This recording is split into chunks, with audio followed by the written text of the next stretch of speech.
Hello everyone, I wanna share this app, the pdf2doc.com that I found in Google. Napakadali niya pong gamitin and it's free to convert yung PDF to doc.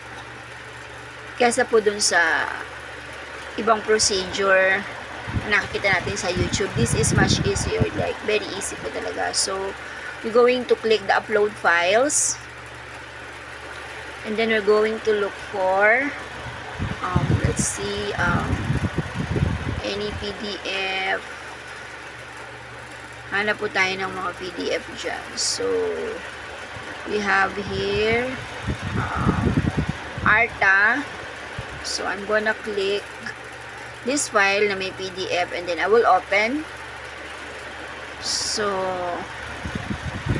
tingnan po natin kung ayun po siya sa pangalawa. Nag-convert na siya. So, as you can see, i-click natin download. And then, okay. And then, so, na-download na po siya. So, ayan na.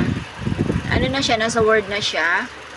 So, ang gagawin na lang po natin is automatically nakasave na po siya sa Word. So, pwede na po natin siyang i-edit. Nagtagalog na naman ako. So, pwede na po natin siyang i-edit. And then, isa-save as na lang ulit natin siya sa PDF. So, ganun po ka-easy.